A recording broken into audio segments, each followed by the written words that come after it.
Hello students, welcome back to my YouTube channel professor Shubham Tiwari, जहां पे बात करने वाले हैं TY BCom class sem 6। Already आपको थंबनेल में दिख रहा है कॉस्ट अकाउंटिंग सिलेबस आपका क्या है, पेपर पैटर्न क्या है। बच्चों को ऑलरेडी सिलेबस की काफ़ी इन्फॉर्मेशन होगी, प्लस काफ़ी बच्चे बोलते हैं सर सिलेबस ऑलरेडी हमें पता है तो क्या हिंट दे रहे हो। भाई सिलेबस देने का पर्पज़ ये होता है कि आपको एक बार टॉपिक पता चल जाए एंड वहीं पे एक इन्फॉर्मेशन मैं प्रोवाइड करता हूँ बच्चे स्टार्टिंग से कौन सा चैप्टर ऑप्शन में रख सकता है। पहला पॉइंट रहता है मेरा, क्योंकि मुझे पता है भाई टेक्स्ट तो हर एक बच्चे के पास होगा, सिलेबस तो पता होगा एंड टाइम भी आपका निकल चुका है, तो आई होप हर एक बच्चे को पता होगा। मेन ऑब्जेक्टिव है कौन सा चैप्टर सर ऑप्शन में रख सकता हूँ, पहली चीज़। सेकंड रहता है भाई अगर मैं क्लास प्रोवाइड करा रहा हूँ कुछ तो कौन सी करा सकता हूँ, सेकंड इन्फॉर्मेशन है। ठीक है, ताकि आपकी प्रिपरेशन थोड़ा सा बेस्ट हो जाए। एंड कॉस्ट अकाउंटिंग की जब आप बात करोगे सेम 6 में, तो कुछ ऐसे चैप्टर्स आपको देखने मिलने वाले हैं जो कि टफ लेवल पे हैं एंड कुछ ऐसे टॉपिक्स हैं जो इजी लेवल पे हैं, तो वो मीन्स आपको डिटेल्स में इसी वीडियो में बता देता हूँ। तो चलिए स्टार्ट करते हैं आज की क्लास।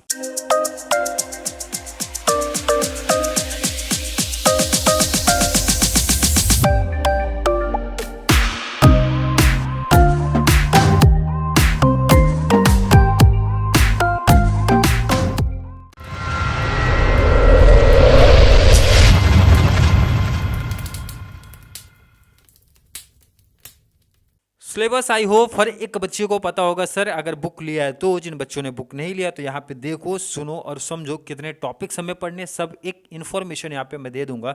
सबसे पहले टॉपिक पे आ जाओ भाई, यहाँ पे थोड़ा सा जूम करूँ मैं। कॉस्ट कंट्रोल अकाउंटिंग, डिटेल्स नहीं पढ़ेंगे, डिटेल्स पे नहीं जा रहे हम लोग, सीधा प्रैक्टिकल पॉइंट ऑफ व्यू से टॉपिक की बात करेंगे। सबसे पहला टॉपिक है sir cost control accounting. Clear है? लेंथ इसकी ज़्यादा होती है, ये टॉपिक की लेंथ थोड़ा सा इसकी ज़्यादा रहती है, इसे ध्यान रखना।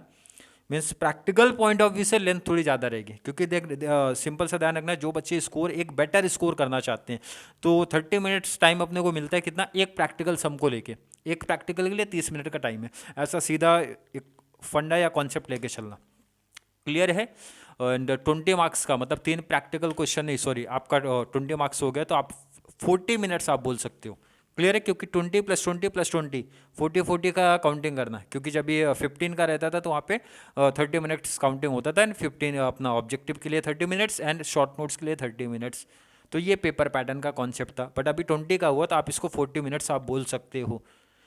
क्लियर है? पहला प्रैक्टिकल सामने दिख रहा है भाई, कॉस्ट कंट्रोल अकाउंटिंग। सेकंड है कॉन्ट्रैक्ट कॉस्टिंग। हर एक बच्चा ध्यान रखना, जो बच्चा अभी से बोल रहा है भाई टफ चैप्टर है, भाई ये कंपलसरी चैप्टर है, ये भी मैं लिख दूं, क्योंकि कॉन्ट्रैक्ट कॉस्टिंग के ऑप्शन में मोस्ट ऑफ टाइम पे प्रीवियस ईयर का पेपर आप उठा लेना। ऑलरेडी मैं शॉर्ट नोट्स के थ्रू या फिर लॉन्ग में ही देखूंगा, पॉसिबल हो तो जरूर आपको प्रीवियस ईयर मेंशन कराऊंगा, तो वहां पे कॉन्ट्रैक्ट कॉस्टिंग के ऑप्शन में कॉन्ट्रैक्ट कॉस्टिंग मिलता है भाई।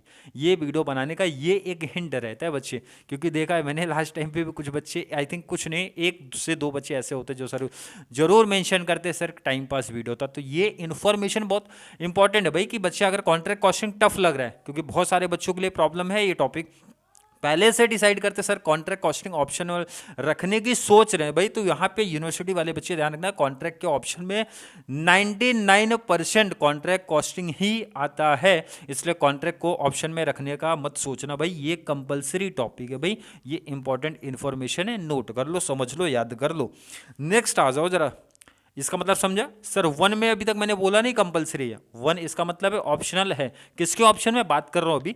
पहले मैंने बताया कॉन्ट्रैक्ट के ऑप्शन में कॉन्ट्रैक्ट, इसका मतलब कॉन्ट्रैक्ट करना ही है। इसमें 2 से 3 टाइप ऑफ सम है, जिन्होंने प्रैक्टिस किया होगा, जिनके कॉलेज में हुआ होगा, जिनके क्लास में हुआ होगा, तो यहीं पे इंफॉर्मेशन दे दूं भाई, 2 से 3 टाइप। तो आपको क्या करना है भाई, 2 टाइप एटलीस्ट क्लियर होना चाहिए 100%। दोनों टाइप में से इनकेस अगर बेनिफिट मिला भाई, दोनों टाइप में से अगर दोनों टाइप आया तो जो इजी पढ़ रहे हैं वो आप पिक कर सकते हो, ये एक एडवांटेज मैं बता दूं आपको। नेक्स्ट आ जाओ जरा, नेक्स्ट इंपॉर्टेंट में आओ जरा, प्रोसेस कॉस्टिंग। प्रोसेस बहुत बच्चों के लिए प्रॉब्लम है, बट मैं बता दूं ना, बहुत बच्चों के लिए ये पोस्टिंग वाला मार्क्स दे के जाएगा, क्योंकि सबको पता है सर स्टेप्स कुछ हमारे ऐसे हैं जो कि फिक्स होते हैं प्रोसेस कॉस्टिंग में, और वो हमें मार्क्स दे के जाते हैं। और एक एडवांटेज भी बोल सकते हो जिनको इजी लगता है, एंड डिसएडवांटेज बोल सकते हो जिनको हार्ड लगता है, क्योंकि प्रोसेस कॉस्टिंग के ऑप्शन में प्रोसेस कॉस्टिंग ही देखने मिलेगा आई थिंक इस बार भी आपको, क्योंकि इसके ऑप्शन में मोस्ट ऑफ टाइम पे ऑप्शन में यही मिला है, मतलब 2 चैप्टर्स हमारे ऐसे देखने मिल रहे हैं जिनके ऑप्शन में खुद पिक हो रहा है। ये मैं बात कर रहा हूँ मुंबई यूनिवर्सिटी वाले बच्चों की, जिनका कॉलेज ऑटोनॉमस है भाई, तो वहाँ पे ऑलरेडी आपको हिंट मिल जाता है किसके ऑप्शन में क्या एग्जामिनर सेटअप कर रहा है, या फिर इन शॉर्ट आपके कॉलेज में जिस लेवल ऑफ सम पढ़ाए हैं या जिस टाइप ऑफ सम पढ़ाए हैं उसी में से आपका पेपर सेट होता है। क्लियर? ये मैं स्पेशली बात कर रहा हूँ जो हमारे डिस्टेंस वाले बच्चे हैं, जो हमारे रेगुलर वाले बच्चे हैं, मीन्स जिसका कॉलेज मुंबई यूनिवर्सिटी के बेस पे चल रहा है। क्लियर है? तो उनका पैटर्न तो यही रहेगा भाई, प्रोसेस के ऑप्शन में प्रोसेस। इसका मतलब है 2 टॉपिक आपके कंपलसरी है जो कि हर एक बच्चे को करना है, contract and process costing. Next आ जाओ जरा, chapter number 4, introduction to marginal costing. Marginal costing and next introduction to standard costing, marginal and standard costing.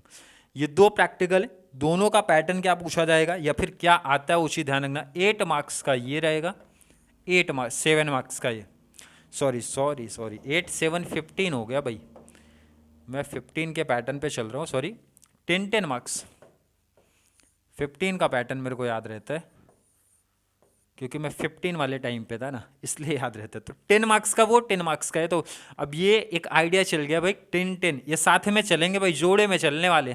क्यों? क्योंकि छोटा टॉपिक है, सिंपल टॉपिक है भाई, 10 मार्क्स ये तो साथ में चलेगा, तभी तो 10 + 10 कितना होगा 20। और ये किसके ऑप्शन में भाई? चैप्टर नंबर 1 के ऑप्शन में। किसके ऑप्शन में? चैप्टर नंबर 1 के। तो एक क्लैरिटी बच्चों को यहीं पर मिल गई कि सर प्रोसेस करना है 20 मार्क्स चाहिए, तो कॉन्ट्रैक्ट करना है और 20 चाहिए, तो नेक्स्ट में ऑप्शन जा सकता है सर मार्जिनल अगर आप कर रहे हो तो स्टैंडर्ड करना पड़ेगा, स्टैंडर्ड आप कर रहे हो तो मार्जिनल करना पड़ेगा। एंड इसके ऑप्शन में मैं रख सकता हूं चैप्टर नंबर 1। अगर किसी बच्चे को चैप्टर 1 इजी लग रहा है तो भाई इन दोनों को पकड़ लो, सॉरी चैप्टर 1 पकड़ लो। एंड अगर ये दोनों इजी लग रहा है, वैसे मेरा सजेशन हमेशा जाएगा कि भाई ये दोनों टॉपिक्स बहुत आसान है, बहुत आसान है, बहुत सिंपल है कि भाई ये टॉपिक हर एक बच्चा कर लो भाई, 20 मार्क्स आपके फिक्स हैं, 20 मार्क्स फिक्स है। उसकी लेंथ थोड़ी सी ज़्यादा है, चैप्टर 1 की लेंथ मेरे को ज़्यादा लगता है, इसलिए मैं सजेशन देता हूँ थोड़ा सा भी मैथ्स अच्छा है, फॉर्मूला रेक्टिफिकेशन आप कर सकते हो, ये 20 मार्क्स ईजिली आपको मिल जाएगा, ईजिली मिल जाएगा भाई, ज़्यादा कुछ करना नहीं है। तो मतलब समझ में आ गया भाई, प्रैक्टिकल का 60 का कॉन्सेप्ट क्लियर हो गया। और एक एडवांटेज भाई 20 ऑब्जेक्टिव्स तो करना पड़ेगा। शॉर्ट नोट्स सर कहाँ से पढ़ने, यहीं से हिंट दे देता हूँ। अगर आपने मार्जिनल कॉस्टिंग पिक किया तो भाई यहाँ से क्वेश्चन पिक कर लेना जो मोस्ट IM पे होंगे। चैप्टर 5 का प्रैक्टिकल किया तो मतलब सीधी बात यह है कि जिस टॉपिक का प्रैक्टिकल आप कर रहे हो उसी का शॉर्ट नोट्स आप करो, सीधा सिंपल मेरा सजेशन है। क्लियर है? आई थिंक क्लियर होगा और समझा होगा भाई। चैप्टर नंबर 6 कुछ काम का नहीं है, यहाँ से आपके शॉर्ट नोट्स बनते हैं बस, और कुछ नहीं बनता। और यहाँ से अगर नहीं भी गया तो कोई दिक्कत नहीं, प्रैक्टिकल से कर लिया तो भी आपके 4 शॉर्ट नोट्स इजीली कवर हो जाएंगे। क्लियर है? ये चीज़ माइंड में रख लेना, ध्यान रखना, एक शॉर्ट नोट्स ही बनेगा हर एक टॉपिक से, किसी भी चैप्टर से 2 शॉर्ट नोट्स बनना इम्पॉसिबल है, बहुत एक्सेप्शनल केस है बना तो, क्योंकि 6 चैप्टर है तो एक शॉर्ट नोट्स बनेगा, कवर करना है 4, तो जो 4 प्रैक्टिकल आप कर रहे हो भाई वो 4 टॉपिक आप कर लेना। क्लियरिटी है ऑलरेडी, आई होप क्लियर हुआ होगा। और इसी में देखो ना, मैंने आपको पेपर पैटर्न भी बता दिया क्या चल रहा है आपका पेपर पैटर्न। पेपर पैटर्न है सर, पेपर पैटर्न पे आ जाओ जरा। पहला ऑब्जेक्टिव्स रहेगा, नहीं अगर क्लियरिटी दिख रहा होगा तो, अगर ब्लर थोड़ा सा दिख रहा होगा तो मैं बता दूं, पहला ऑब्जेक्टिव से हर एक बच्चों को ध्यान रखना है 20 मार्क्स का ऑब्जेक्टिव है। एंड प्रैक्टिकल जितने भी आपके सब्जेक्ट है, चाहे CA है, चाहे FA है, चाहे IDT है, मीन्स इनडायरेक्ट टैक्स की अगर मैं बात करूं, जो मेरा पैटर्न जो मैंने फॉलो किया था या जो मेरा सजेशन भी रहता हमेशा बच्चों को भाई, क्योंकि देखो BCom वाले जो मोस्टली बच्चे हैं वो एंडिंग टाइम पे थोड़ा सा आते हैं, मीन्स एक मोस्टली जो बच्चे हैं वो एग्ज़ाम टाइम पे ही पढ़ना स्टार्ट करते हैं। तो मेरा सजेशन रहता है एग्ज़ाम के दिन वो थोड़ा सा एक बस नज़ारा देख के जाना चाहते हैं, मीन्स एक बार थोड़ा सा रीड किया बस एग्जाम में बैठना चाहते हैं। या जो टॉपर हैं जो थोड़ा सा पहले पढ़ते हैं, और मुझे लगता है कि देखो आप लोग का सिलेबस इतना होता है भाई 1.5 मंथ्स ठीक से पढ़ लिया, बहुत भी नहीं, ठीक से भी पढ़ा तो भी CA में आपका 80-85+ ईजिली चला जाएगा। क्लियर है? तो देखो जो पैटर्न चलता है वो पहले प्रैक्टिकल चलना चाहिए, देन शॉर्ट नोट चलना चाहिए, देन लास्ट में ऑब्जेक्टिव चलना चाहिए, ये मेरा सजेशन है। सबसे पहले प्रैक्टिकल आप किया करो, प्रैक्टिकल से एडवांटेज मिल जाएगा कि आपको शॉर्ट नोट्स में काफ़ी हेल्प हो जाती है। क्लियर है? जैसे अगर जिन बच्चों ने किया होगा तो उनको मालूम होगा, मैं एक हिंट दे दूं, जैसे अगर किसी बच्चे ने मार्जिनल कॉस्टिंग पढ़ा होगा तो एक पढ़ा होगा टॉपिक वहाँ पे PV रेशियो पढ़ा होगा, मार्जिन ऑफ सेफ्टी पढ़ा होगा, ब्रेक इवन पॉइंट पढ़ा होगा। तो इसका जब आप फॉर्मूला कर लेते हो सर, प्रैक्टिकल में अप्लाई करना सीख लेते हो, तो इसका शॉर्ट नोट्स पढ़ के समझना बहुत आसान है, या फिर खुद से लिख सकते हो, ये एक एडवांटेज मिलता है। एंड अगर ये चीज़ क्लियर है भाई, तो उससे रिलेटेड जो भी ऑब्जेक्टिव्स बनेंगे वो आपके लिए काफ़ी आसान बन जाता है। क्लियर? आई थिंक जो बच्चों ने किया है उनको समझा होगा मैंने क्या बोला। 20 का पहला प्रैक्टिकल आएगा, प्रैक्टिकल के ऑप्शन में प्रैक्टिकल आएगा, प्रैक्टिकल फिर से आपको मींस रिपीट करा दूं भाई। कॉन्ट्रैक्ट अगर आया तो कॉन्ट्रैक्ट के ऑप्शन में कॉन्ट्रैक्ट देखने मिलेगा। नेक्स्ट मैंने बताया प्रोसेस, अगला क्वेश्चन भी प्रैक्टिकल है भाई। प्रोसेस है तो प्रोसेस के ऑप्शन में प्रोसेस कॉस्टिंग ही देखने आपको मिलने वाला है। नेक्स्ट एंड क्वेश्चन नंबर 4 की मैं बात करूँ, प्रैक्टिकल क्वेश्चन यहाँ पे जो आपको देखने मिल रहा है वहाँ पे भी यही पैटर्न चलेगा भाई। मीन्स प्रैक्टिकल के ऑप्शन में प्रैक्टिकल, एंड मैंने बताया मार्जिनल एंड स्टैंडर्ड साथ में चलेंगे। एंड जो आपका पहला चैप्टर था वो उसके ऑप्शन में देखने मिलेगा। मोस्टली यही पेपर पैटर्न हमेशा सेट हुआ है। क्वेश्चन नंबर 5 पे आ जाओ जरा। क्वेश्चन नंबर 5 शॉर्ट नोट्स है भाई। ए बी के ऑप्शन में शॉर्ट नोट्स अपने को देखने मिलता है। मैं हमेशा आपको सजेशन देता हूँ शॉर्ट नोट्स किया करो, क्योंकि इसके पीछे का रीज़न है 4 क्वेश्चन कवर करना है आउट ऑफ 6, 2 ऑप्शन मिल जाते हैं। मैंने हिंट भी दे दिया भाई, हर एक चैप्टर से एक शॉर्ट नोट्स आपके एग्जाम में आपको देखने मिलने वाला है। कितना? एक। तो 4 प्रैक्टिकल जो भी आपने पिक किया है उसका हर एक टॉपिक का अच्छे से क्वेश्चन कर लेना। 3 से 4 क्वेश्चन मोस्ट आईएमपी होते हैं, वही पिक कर लेना और उसी में से क्वेश्चंस आपको देखने मिलने वाले हैं। शॉर्ट नोट्स में भी यहाँ पे हिंट दे दूँ, मिनिमम 1.5 पेज लिखना है अगर आपको 4.5 मार्क्स अपने को चाहिए तो। 4.5 मार्क्स अपने को चाहिए तो 1.5 पेज। और ध्यान रखना इकोनॉमिक्स कॉमर्स के जैसा इसको मत लिखा करो, बहुत सिंपल सा पैटर्न है। पीबी रेशो पूछा, पीबी रेशो का थोड़ा सा डिटेल बताया, फॉर्मूला बताया, प्लस प्रैक्टिकल लिख दिया, कॉन्सेप्ट क्लियर हो गया, 1.5 पेज अपना उधर कवर। तो ये पैटर्न चलना चाहिए। फॉर्मूला है, फॉर्मूला लिखूंगा, फॉर एग्जाम्पल दूंगा, फॉर्मेट है, फॉर्मेट बनाऊंगा, एंड कोई एग्जाम्पल है तो भाई एग्जाम्पल दो। तो प्रेजेंटेशन थोड़ा अच्छा होना चाहिए, मतलब जैसे इकोनॉमिक्स में भर भर के लिखते भाई वैसा इधर नहीं लिखा जाता। इसमें लिखने का बहुत पैटर्न, मतलब सिंपल लिखो भाई, बहुत डिटेल्स नहीं लिखना आपको। क्लियर समझा आपका सिलेबस क्या है।